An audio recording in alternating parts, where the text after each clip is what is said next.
അമ്മ പൂക്കളടർന്നപ്പോൾ മകൻ്റെ ദുർഗന്ധം. സ്നേഹമുള്ള DCL കുടുംബാംഗങ്ങളെ, കഴിഞ്ഞ ആഴ്ച സോഷ്യൽ മീഡിയയിൽ വൈറലായി ഓടിയൊരു വീഡിയോ കാണുവാൻ ഇടയായി. ഒരു വലിയ വീട് കോടികൾ മുടക്കി പണിതാണെന്ന് കണ്ടാൽ മനസ്സിലാകും. വീടിനകത്തും പുറത്തും നിറയെ പോലീസുകാരും നാട്ടുകാരും. അകത്തു കയറിയിട്ട് പുറത്തിറങ്ങുന്ന എല്ലാവരും തൂവാല കൊണ്ട് മൂക്കും വായും പൊത്തിപ്പിടിച്ച് പുറത്തേക്ക് ഓടി വരുന്നു. ചിലർ ഛർദ്ദിക്കുന്നു.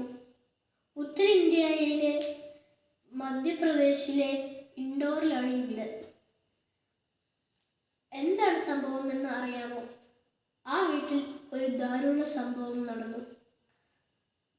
വീട്ടിൽ നിന്ന് കനത്ത ദുർഗന്ധം പടർന്നപ്പോൾ നാട്ടുകാരാണ് പോലീസ് സ്റ്റേഷനിൽ വിളിച്ചു പറഞ്ഞത്. പോലീസ് വന്ന് നോക്കുമ്പോൾ കണ്ടത് ഞെട്ടിക്കുന്ന കാഴ്ചയാണ്. അച്ഛനും അമ്മയും മരിച്ചു അഴുകിക്കിടക്കുന്നു.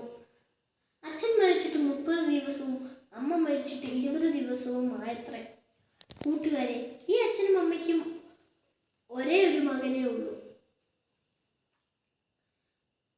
അയാൾ അമേരിക്കയിലാണത്രേ. വാർഷിക വരുമാനം 1 കോടിയോളം വരുമെന്നാണ് കേട്ടത്.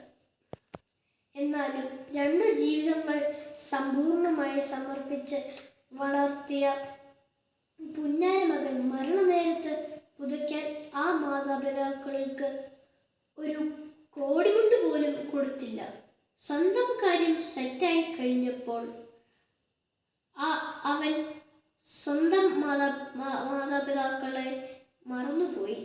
വാർദ്ധക്യം ബാധിച്ച് രോഗം വന്ന് അവശരായി സഹായത്തിനായി ഒറ്റയ്ക്കിരുന്നു നിലവിളിച്ച് ആ മാതാപിതാക്കളുടെ അവസ്ഥ. കൂട്ടുകാർ, നിങ്ങളുടെ ചിന്തയ്ക്ക് വിഷയമാക്കണം. ഏക മകൻ പിറന്നു വീണ നിമിഷം മുതൽ അമ്മിഞ്ഞപ്പാലും അച്ഛൻ്റെ നെഞ്ചിൻ ചൂടും വാസനാസോപ്പുകളും സുഗന്ധ ചാമരവും തേച്ച് കുളിപ്പിച്ച് വാത്സല്യത്തേനും ചർക്കരയുമ്മകളും നൽകി വളർത്തിയ ഓർമ്മകൾ അവരുടെ മിഴികൾ നനയിച്ചിട്ടുണ്ടാകാം.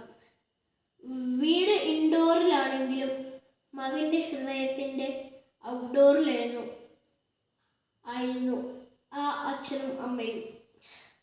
അതുകൊണ്ടാണ് മാതാപിതാക്കളുടെ ശരീരം വീട്ടിൽ കിടന്ന് അഴുകിയപ്പോൾ നാട് മുഴുവൻ നിറഞ്ഞത് ആ മകൻ്റെ മനസ്സിൻ്റെ ദുർഗന്ധമായിരുന്നു എന്ന് നാട്ടുകാർ പറഞ്ഞത്.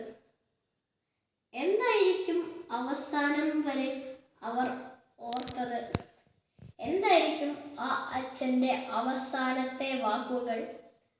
മരിച്ചു കിടക്കുന്ന ആ പാവം അച്ഛൻ്റെ ശരീരം പുഴുവരിക്കുന്നത് കണ്ടുകൊണ്ട് മകനെ വിളിച്ചു കരഞ്ഞു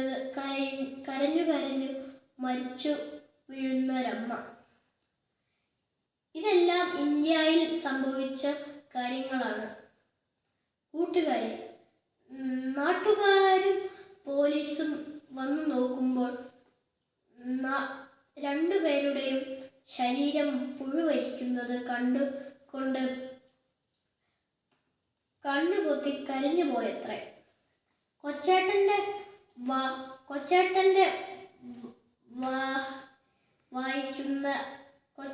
കഥ വായിക്കുന്ന എല്ലാ കൂട്ടുകാരും ഇപ്പോൾ വായന അവസാനിപ്പിച്ച് സ്വന്തം അച്ഛൻ്റെയും അമ്മയുടെയും മുഖത്തേക്ക് ഒന്ന് നോക്കുമോ?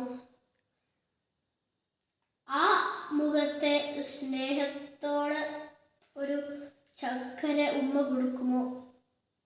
ഞാൻ എവിടെ എല്ലാം പോയാലും, എത്ര വലുതായാലും, ആരായി തീർന്നാലും, എത്ര വലിയ കോടീശ്വരനായാലും, എന്നെ ഞാനാക്കിയ എൻ്റെ അച്ഛനെയും അമ്മയെയും ഞാൻ ഒരിക്കലും മറക്കില്ല എന്ന് ആ മുഖത്തേക്ക് നോക്കി പറയുമോ?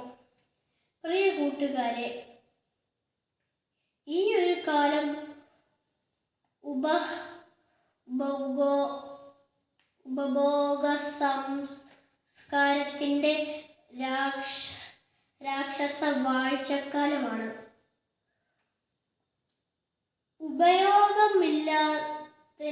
ഉപയോഗമില്ലാത്തതിനെ ഉപേക്ഷിക്കാനുള്ള പ്രലോഭനത്തിൻ്റെ അടിമപ്പെടുന്നവരുടെ കാലമാണ്.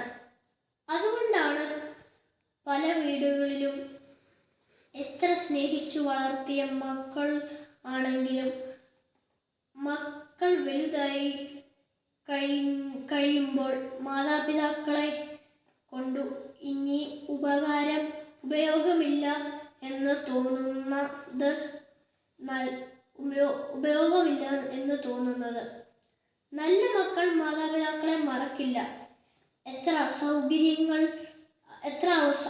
അസൗകര്യം ഉണ്ടായാലും എത്ര നഷ്ടങ്ങൾ ഉണ്ടായാലും മാതാപിതാക്കളാണ് ഞങ്ങളുടെ ഏറ്റവും വലിയ സമ്പത്ത് എന്ന് പറയാനുള്ള ധൈര്യവും ബോധ്യവും നല്ല മക്കളുടെ സമ്പാദ്യമാണ്. അത്തരത്തിലുള്ള